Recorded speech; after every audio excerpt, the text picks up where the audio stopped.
வணக்கம். ரொம்ப நாள் கழிச்சு தேவி பாரடைஸில் பெரிய க்ரௌடோட ஒரு ஃபர்ஸ்ட் டே ஃபர்ஸ்ட் ஷோ அனுபவம். இன்னும் கூட ப்ரொஜெக்ஷன் சவுண்ட்லாம் அப்படியே தான் இருக்குது. ஆனால் மோசம் இல்லை. இந்த டாக்ஸிக் படத்துடைய அட்மாஸ்மிக்ஸ் ஃபஸ்ட்டு ஷோவுக்கு வராதுன்ற மாதிரி ஒரு தகவல் வந்துச்சு. அதனால் பரவாயில்ல, நம்ம நார்மலாக ஒரு டால்பிலேயே பார்ப்போம் அப்படின்ற மாதிரி பெரிய ஸ்க்ரீன் வரலையா தேவி பாரடைஸ். அதனால் பட் தேவி தியேட்டரில் வந்து இந்த 2 ரோவுக்கு நடுவில் கேப் ரொம்ப கம்மியாக இருக்கும். கேலரி மாதிரி தான் செட்டப், இப்படி தான் வேலை போகும். பட் ஸ்டில் முன்னாடி சீட்டில் கொஞ்சம் நிமிந்து உட்காந்தாலும் நம்மளுக்கு மறைக்கும்.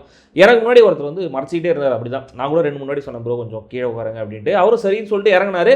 ஆனால் அப்படியே திரும்ப பழைய பொசிஷன் வந்துடுவார். நான் இன்டர்வல் வரைக்கும் பொறுத்து பார்த்தேன். அதுக்கப்புறம் என்ன ஆச்சு அப்படிங்கிறத நான் கடைசியில் சொல்கிறேன். இப்போ இந்த டாக்ஸிக்கை கவனிப்போம். நீங்கள் சப்ஸ்கிரைப் பண்ணலாம், சப்ஸ்கிரைப் பண்ணுங்கள். வீடியோ எப்படி இருங்கிற கமெண்ட்டில் சொல்லுங்கள். லைக் பண்ணுங்கள், ஷேர் பண்ணுங்கள். விருப்பம் இருந்தால் மெம்பர்ஷிப்பில் ஜாயின் பண்ணுங்கள்.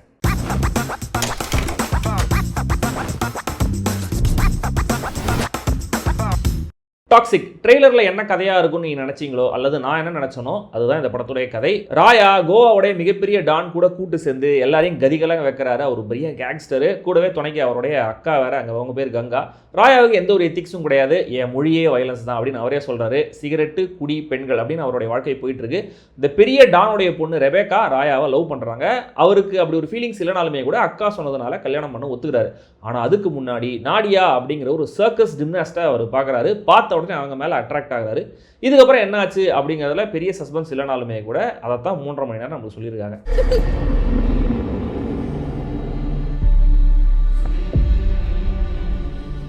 அன்டவுட்டட்லி மிகப்பெரிய ஸ்கேலில் மவுண்ட் பண்ணப்பட்டிருக்கிற படம். செட்டுள்ள தான் நிறைய சீன்ஸ் இருக்குது. பட் ஸ்டில் ஒவ்வொரு செட்டுமே அந்த கால டி ராஜேந்தர் பாட்டு சீக்வன்ஸ் மாதிரி அவ்வளோ பெரிய பிரம்மாண்டமான விஸ்தாரமான செட்டாக இருக்குது. ப்ரொடக்ஷனாக செம்ம ரிச்சான ஒரு படம். ஓவராலாக அந்த லுக் வந்து செம்ம ஸ்டைலிஷாகவும் இருக்குது.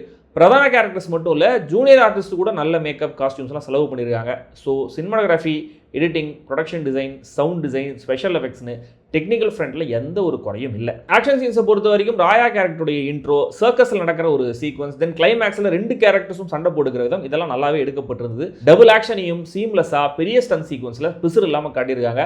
இந்த பில்டிங்கோடைய பெயிண்ட், டெக்கரேஷன், இன்டீரியர் ஒர்க்ஸ் எல்லாமே செம்மையாக இதெல்லாம் ஓகே, அதெல்லாம் இருக்கட்டும். அஸ்திவாரம் எப்படின்னு பார்த்தா அஸ்திவாரமே போட்ட மாதிரி தெரியல. முதல்ல வர வாய்ஸ் ஓவர்லேயே இது ஒரு கேடு கெட்டவனோட கதை அப்படிங்கிற மாதிரி என்னமோ சொல்லிட்டு தான் ஆரம்பிக்கிறாங்க. அப்போவே நான் ஏன்டா நடுராத்திரி சுடுகாட்டுக்கு போனோம் அப்படிங்கிற மாதிரி ஒரு மைண்ட் வாய்ஸ். ஏன்னா ஒரு கேடு கெட்டவனோட கதையெல்லாம் நான் ஏன்டா கேட்கணும் அப்படின்ற மாதிரி தான் என் மைண்டில் தோணுச்சு. பட் பரவாயில்ல, என்னமோ இன்ட்ரெஸ்டிங்காக சொல்லுவாங்க நான் நினச்சிக்கிட்டு இருந்தேன். இப்படி ஒரு கதைக்கான யூனிவர்ஸை கிரியேட் பண்ணி அதில் கேரக்டர்ஸை நடமாட விட்டு அதில் ப்ரொட்டாகனிஸ்ட்டுக்கோ இல்லை ஏதோ ஒரு கேரக்டருக்கோ ஆடியன்ஸ் ரூட் பண்ணுற மாதிரியான ஸ்க்ரீன் பிளே பண்ணணும் இல்லையா, அதை பண்ணவே இல்லை. கெட்டவனோட கதையாக இருந்தாலும் ஆடியன்ஸுக்கு ஏதாவது ஒரு கனெக்ட் இருந்தே ஆகணும், எமோஷனலாக ஒரு ஸ்டேக் இருக்கணும். அது சுத்தமாக ஒரு அவுன்ஸ் கூட இல்லை. ஏன் இந்த கதையை நான் பார்க்கணும் அப்படிங்கிறதுக்கான அந்த ஆன்சரை இயக்குனர் கடைசி வரைக்கும் சொல்லவே இல்லை. ஆனால் ஆச்சரியம் என்னென்னா, இந்த ப்ரெமிஸில் அதை பண்ணுறதுக்கான பொட்டன்ஷியல் நிறையவே இருக்கிற மாதிரி தான் தெரியுது. சின்ன சின்ன தீப்பொறி மாதிரி அங்கங்கே இந்த நாடியா கேரக்டர் சேடைஸ் அப்படின்னு சொல்லும்போது, குட்டி பையன் அவங்க அப்பாவை ஏக்கமாக பார்க்கும்போது, 2 கேரக்டர்ஸுடைய ட்ராஜிக்கான பாஸ்ட்டை காட்டும்போது, வயலன்ஸ் தான் என் மொழி அப்படின்னு சொல்கிற கேரக்டர் கையில் மோதிரமாக போடும்போது கூட கன்னை எடுத்து போட்டு விடுறது, இன்டர்வலுக்கு முன்னாடி கங்கா கேரக்டர் நாடியா கிட்ட பேசும்போது, அங்கே எலிசபெத் கேரக்டர் நாடியா கிட்ட கன்னை கொடுக்கும்போது, கங்கா கிட்ட பேசும்போது, 2 அக்காக்கள் அவங்களுடைய 2 தம்பிகளுடைய கதையாக இது இருக்கலாம் அப்படிங்கிற ஒரு ஹிண்ட் கிடைக்கும் போது, ஒரு சின்ன டாயோட சவுண்ட் ராயா கேரக்டருக்கு அங்கங்கே கேட்டுக்கிட்டே இருக்கும்போது, இப்படி துகள் துகளாக அந்த பொறி தெரியுது. அதை எங்கேயுமே ஊதி பெருசாக்காம மாஸ் பில்டப்புக்கும் மோசமான இமிட்டேஷனுக்கும் ரைமிங்கான பஞ்ச் டயலாகுக்குமே நேரத்தை சர்வ் பண்ணி நம்ம நேரத்தை வீணடிக்கிறாங்க. லீட் கேரக்டர் லைக்கபிளாக இல்லைன்னா அட்லீஸ்ட் அந்த கேரக்டர் சஃபர் ஆகிறதையாவது நம்மளுக்கு சாட்டிஸ்ஃபைங்காக காட்டுவாங்கன்னு பார்த்தா அதுவும் கூட நடக்க மாட்டேங்குது. இந்த படத்துக்குன்னு ஒரு எமோஷனல் கோரை பிடிச்சிருக்காங்க, அதுவே கன்வின்சிங்காக இல்லை. கேரக்டரோடைய கில்ட்டுங்கிற அந்த முக்கியமான சைக்கலாஜிக்கல் எலிமெண்ட்டை ஆடியன்ஸ் எந்த பாயிண்ட்லையுமே ஃபீல் பண்ண முடியல. இந்த படத்துக்கு 3.5 மணி நேரம் வேஸ்ட் பண்ணுறவன் அப்படின்னு படம் முடிஞ்சு தான் கொஞ்சம் கில்ட்டாக இருக்குது. அவ்வளவே. நாடியாவுக்கும் ராயாவுக்கும் ஏன் கான்ஃப்ளிக்ட் வருது அப்படின்னு காட்டுற சீன்லாம் அவ்வளவு வீக்காக அபத்தமாக இருக்குது. நான் தமிழில் தான் பார்த்தேன் இந்த படத்தை. படத்துடைய மேக்கிங்கில் மட்டும் இல்லை, ரைமிங்காக டயலாக் எழுதுறதுலையுமே கூட கேஜிஎஃபோடைய பாதிப்பு அளவுக்கு அதிகமாகவே இருக்குது. கற்பனையில் இருக்கிற விசுவாசத்தை விட நிஜத்தில் இருக்கிற துரோகம் தூய்மையானது அப்படின்னு சொல்கிற மாதிரி 1-2 வசனங்கள் கொஞ்சம் ஓகே. இதையே கூட ஆக்சுவலி இன்னும் பெட்டராக ஆர்டிகுலேட் பண்ணியிருக்கலாம். ஆனால் மற்ற வசனங்களுக்கு எல்லாமே தியேட்டரில் குபீர் சிரிப்புகள் வந்துக்கிட்டே இருக்குது. அதுவும் செகண்ட் ஹாஃபில் போட்டு கலாச்சிட்டே இருந்தாங்க சத்தமாகவே. ஏர்போர்ட் எப்படிங்க போனோம் அப்படின்னு கேட்டால் கூட பஸ்ஸில் போகலாம், டாக்ஸியில் போகலாம், ஏன் மெட்ரோவில் கூட போகலாம் அப்படின்னு சாதாரணமான விஷயத்தை கூட ஏதோ ஒரு பயங்கர முக்கியமான பில்டப் வசனம் மாதிரி பயங்கர சீரியஸாக ஒரே டோனில் தான் எல்லாருமே டெலிவரி பண்ணிட்டு இருக்காங்க. அது போக போக செம்ம எரிச்சல் ஆகுது. இதில் நடுவில் செந்தமிழ் வார்த்தைகள் நகர் மாறி வரும்போது இந்த நகரம் படத்தில் சுந்தர்சி சொல்லுவார்ல செந்தமிழ் அப்படின்னு அந்த கவுண்டர் தான் மைண்டில் வந்து போகுது. ரேண்டமான கேரக்டர் இன்ட்ரோஸ், திடீர்னு வர சண்டை காட்சிகள், ஒரு கட்டத்தில் யாரை கொலை பண்ணுறாங்க, எவன் சத்தா என்ன, நான் மகுடம் படத்துடைய பிடிஎஸ் பார்த்துக்கிறேன் அப்படின்னு சொல்கிற அளவுக்கு வெறுப்பேற்றி விடுறாங்க. கிளைமேக்ஸில் ஒரு செம்ம ட்விஸ்ட் வச்சிருக்காங்க. எனக்கு தெரிஞ்சு இந்த மொத்த படமும் நடக்க அதுதான் முக்கியமான காரணம்னு நினைக்கிறேன். ஆனால் அப்படியான ட்விஸ்ட் இந்த மாதிரியான ஒரு படத்துக்கு சுத்தமாக செட் ஆகலை. கண்டிப்பாக செம்ம ஸ்மார்ட்டான ஒரு ஐடியா தான், தாட் தான். But by the time we hardly care. In fact சிலருக்கு குழப்பமாகவும் இருந்தது. செகண்ட் ஹாஃப் மொத்தமாகவே கொஞ்சம் குழப்பமாக ரேண்டமாக தான் இருந்துச்சுக்கோங்களேன். பர்ஃபார்மன்ஸை பொறுத்த வரைக்கும் யஷ் கேஜிஎஃப் கேரக்டர் திரும்ப கண்ணு முன்னாடி கொண்டு வந்து நிறுத்துறாரு. பையன் கேரக்டரில் எக்ஸென்ட்ரிக்காக ஏதோ பண்ணுறேன் அப்படின்னு ட்ரை பண்ணதெல்லாம் ஓவர் ஆக்டிங் மாதிரி தான் தெரியுது. ஃபிசிக்கலாக பாடி லாங்குவேஜில் நல்ல டிஃப்ரென்ஸ் இருக்குது. பட் பர்ஃபார்மன்ஸ் மீட்டர் எனக்கு செட் ஆகலை.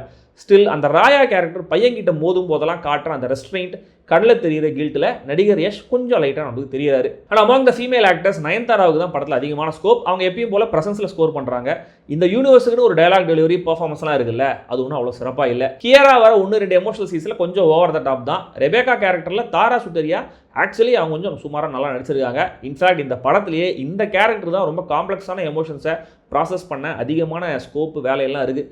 ஹியூமா குரேஷி, ருக்மிணி வசந்த் 2 பேருமே வீணடிக்கப்பட்டிருக்காங்க. ருக்மிணியோடைய கேரக்டர் ஆர்க்கே செம்ம கன்ஃபியூசிங்காக இருந்துச்சு. சுதேவ் நாயருடைய கேரக்டர் ஆக்சுவலாக இந்த படத்தில் ஒரு ஹியூமனாய்ட் ரோபோட்னு நினைக்கிறேன். ஏன்னா படத்தில் அவர் ஹார்ட்லி 1-2 வசனங்கள் தான் இருக்குது.